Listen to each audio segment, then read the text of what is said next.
চুঁচুড়া বিধানসভার পুরনো বিজেপি কর্মীদের নিয়ে মিলন মেলা অনুষ্ঠিত হলো চুঁচুড়ার পিপুলবাতির একটি লজে। কর্মীদের ভিড়ে হল ছিল পরিপূর্ণ। উপস্থিত ছিলেন বিকাশ সাহা, রাজিন্দর সিং, বরুণ ঘোষ, নিরঞ্জন বিশ্বাস সহ আরও অনেকে।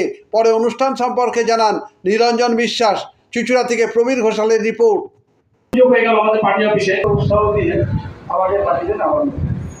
তার জন্য অনেক রকম ভাবে অত্যাচারিত হতে হয়েছে। আমার বাড়িতে বোম চাষ করেছে, আমাকে গুলি করে কিছু তো জানালোই না, উপরন্ত কোনো পদক্ষেপ চলবো।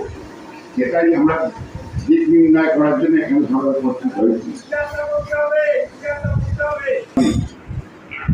অভিভাবক বা গার্জিয়ান তারা জানেন রাষ্ট্রীয় স্বয়ংসেবক সংঘ, যার সৃষ্টি করা সারা ভারতবর্ষে ৭১টা শাখা সংগঠন আছে, বিভিন্নভাবে কাজ করছে।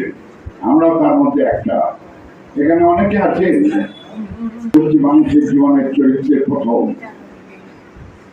আমরা যদি শৃঙ্খলাকে মেনে না চলি, জীবনে আমরা লক্ষ্যে পৌঁছতে পারবো না। এবার দূর করে আরে তোরা তো বিজেপিটা করলেই আজকে তোদেরই কোথাও দাম নেই। যারা তৃণমূল করেছে, সিপিএম করেছে, আজকে তারাই বিজেপির মাথা হয়ে যাচ্ছে।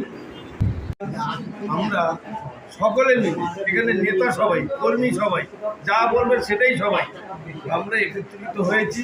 পুরনো যারা বিজেপি আছে, নতুন বিজেপি নয়, তৎকাল বিজেপি নয়, ১০০ টাকা দিয়ে একটা উত্তীর্ণ দিয়ে ঘুরি বেড়ানোর বিজেপি নয়, যারা পুরনো বিজেপি তারা সব একত্রিত হয়েছি। চার চক্র বলা যেতে পারে। এটা কোনো মিটিং নয়, কোনো সমালোচনা নয়। সকলে মিলে আগামী দিনে যেন দলটাকে আমরা এগিয়ে নিয়ে যেতে পারবো, কীভাবে আমাদের কী করলে দল আরও শ্রীবৃদ্ধি হবে, আমরা আমাদের জেলা যারা দায়িত্বে আছেন তাদেরকে সহযোগিতা করার জন্য আজকের এই আলোচনা সভা।